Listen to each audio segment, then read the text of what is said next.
Hello everybody, and welcome back to another episode of Spooky Repot with me. Thank you so much for joining me. This is now season 4 of Spooky Repot, which I just cannot believe. So thank you so much to everybody who has been watching along throughout the years, and especially to those who have submitted stories for me to share in these videos.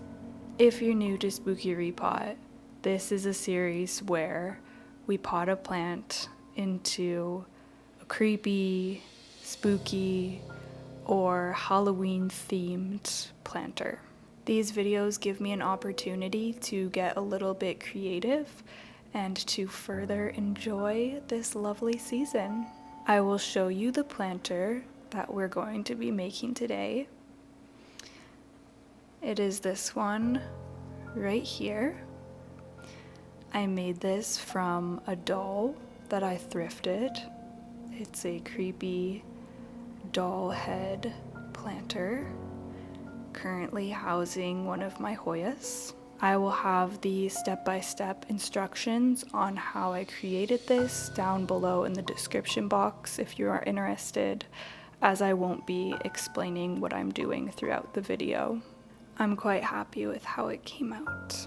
If you yourself have experienced anything strange, unusual, frightening, or paranormal, and you'd like to share your story with me to have it possibly featured in one of these videos, you can email it to spookyrepot@gmail.com. This video is going to be a mix of true stories that viewers have submitted and also another true story that I would like to tell you. I decided that I really wanted to embrace the theme of today's video, so I'm going to start us off by telling you the true tale of Annabelle the doll. Many of us are familiar with the movie Annabelle from the Conjuring universe, but the true story of Annabelle is a little different, so let me tell you about it.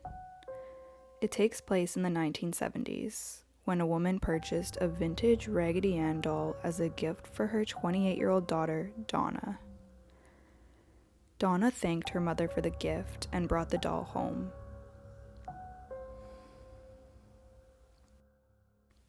Donna lived with her roommate, Angie, and within a few weeks of bringing the doll home, strange things started happening around their apartment.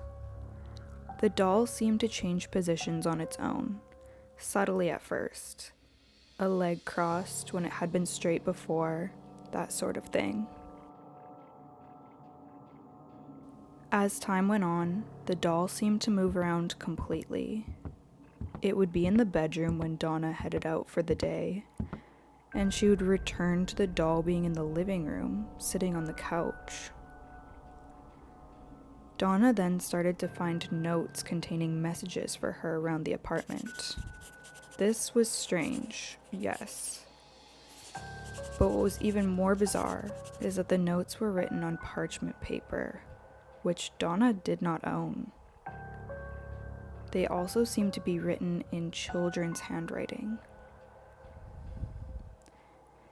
Some of the notes were also addressed to Donna's boyfriend, Lou, who did not like the doll because it gave him a bad feeling.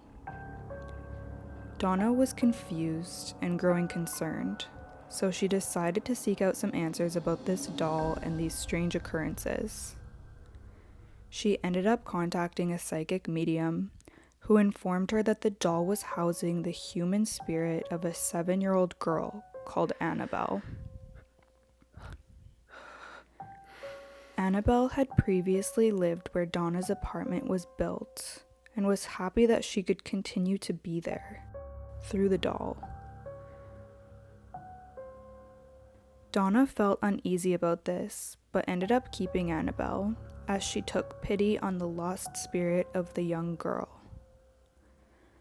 This turned out to be a very bad decision, because shortly after, Donna's boyfriend Lou was attacked by the doll.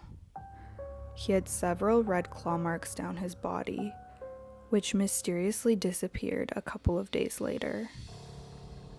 Donna had also discovered a red substance on the doll, which prompted her to call a priest to help rid the apartment of the doll's spirit.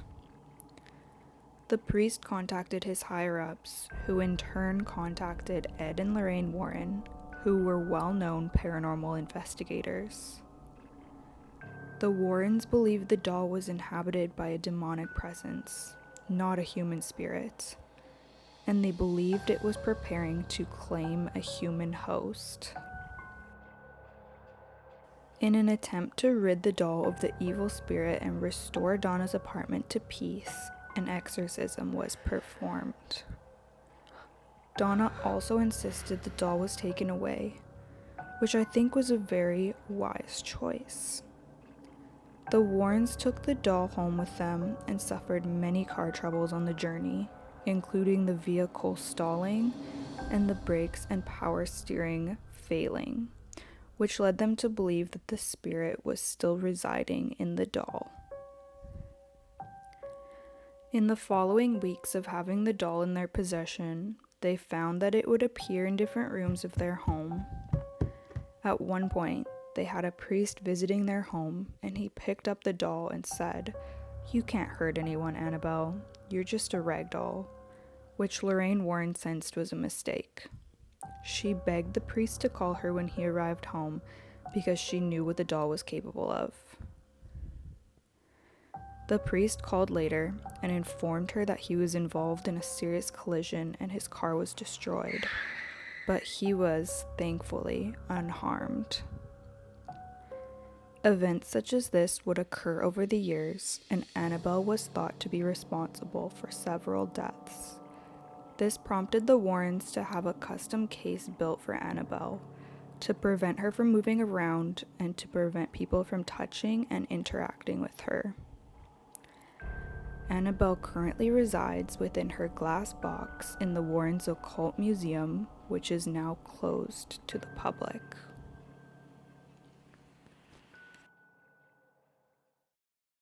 Viewer story number 1. One night I'm at work. It's 9 p.m., and we're with a patient giving them their nighttime snack. There are 4 staff, including myself. One of my coworkers is in the room with the patient. I'm in the room as well, but closer to the door, and my other 2 coworkers are in the doorway. Myself and the coworkers closer to the doorway all hear a loud whistling of a children's type song. We all look at each other and are like, what the heck is that? It's definitely not the patient that we're with, and we start walking around the unit trying to figure out where it's coming from. The TV was on, but a football game was playing. We walked down the hallway, and the other patients were all quiet. So to this day, we have no idea where it came from. I've also seen orbs of light on the cameras on night shifts, and multiple people throughout the building have seen patients who have passed on, heard strange things, among other unusual encounters.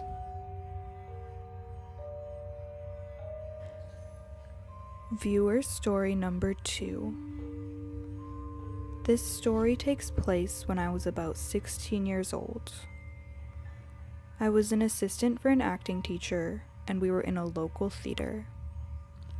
The teacher had asked me to go downstairs to a room we deemed the spooky room to get some costumes. What made this room notorious and gave it its name was the fact that it was filled with real uniforms worn by the Newfoundland Regiment during the First World War. The energy in the room was just weird, but I'd never really thought much of it, and happily went downstairs to grab the costume rack and bring it upstairs for the kids to try on their costumes. I was going down to the basement, so I didn't bring my phone with me since it's underground and there's no cell signal. I got downstairs, proceeded to the room. It's all the way at the end of a long hallway and far away from where people who work in the building are located. It's always a little eerie walking down that hallway. Once I got there, I opened the door as wide as I could, turned on the lights, and went inside. I don't know if this is standard for costume rooms, but it was in this theater. There was a large room with most of the costumes, and then 2 small rooms within that main room, one being a change room that was not used, and one being the room the costumes were stored in for my class.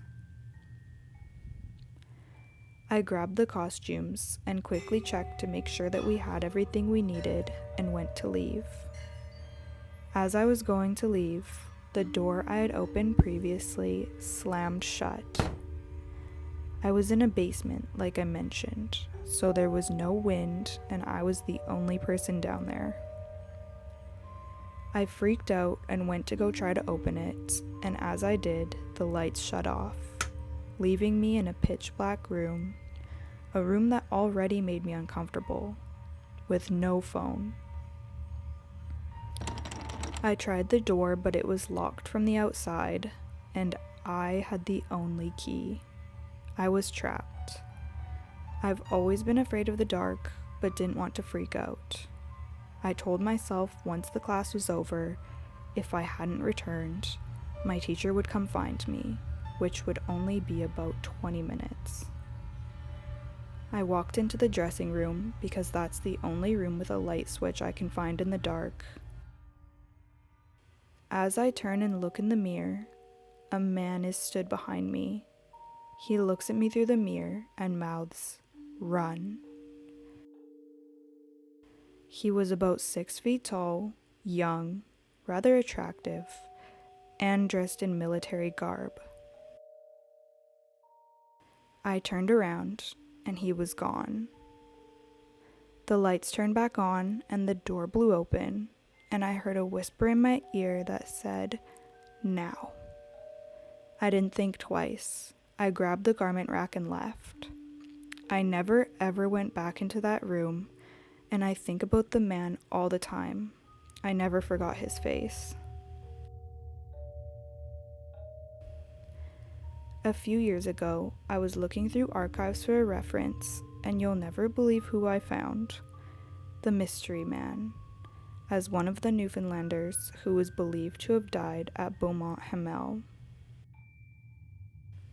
I don't know what he was protecting me from, but I truly believe something bad was lurking, and he got me out of there.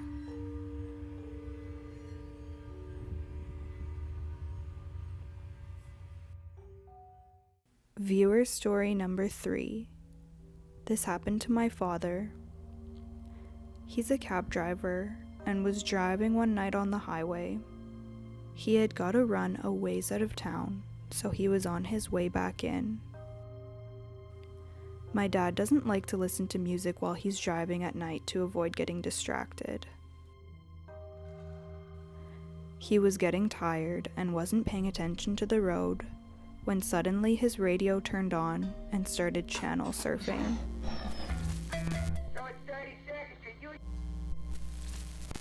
He stopped the car immediately, slamming on his brakes, and when he looked up, he was face to face with a giant moose.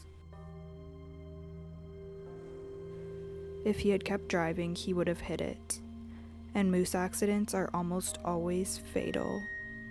He was shocked, but got his wits about him and thought about what happened. He remembered he hadn't turned on the radio and whispered, "Thanks, Mom," as his mother had died 2 to 3 years prior. Once he said, "Thanks, Mom," the radio turned itself off. He swears he's only alive because she was watching out for him.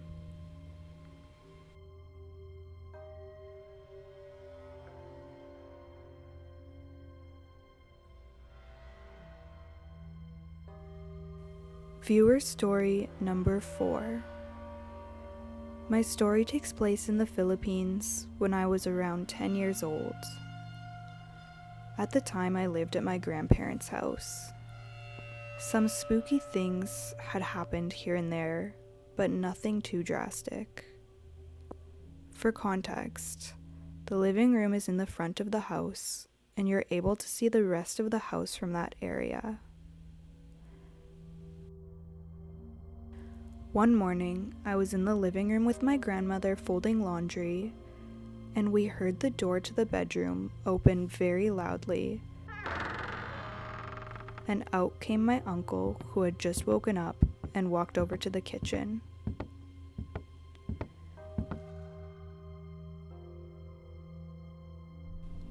About 10 to 15 minutes later, the door loudly creaks open again, and once again my uncle comes walking out looking like he had just rolled out of bed. My grandmother and I were so shocked and began questioning him, asking if he had just woken up, and explaining to him that we had just seen him come out earlier. He told us that he had no idea what we were talking about, and that he only left the room just now. This has always confused me, even to this day, because there was truly no way he could have gotten back into the room without us seeing him. I have no explanation for what we saw.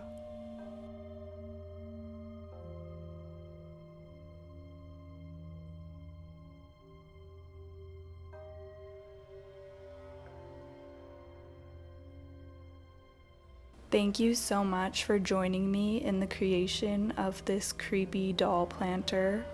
I'm really happy with how it came out. Let me know what your thoughts are down below. I think that this is going to look amazing on my plant shelf. As always, thank you so much for watching. I really do hope that you enjoyed this video. I know that I really enjoy making them, so thank you so much for your support. All right, until next time, stay safe, friends.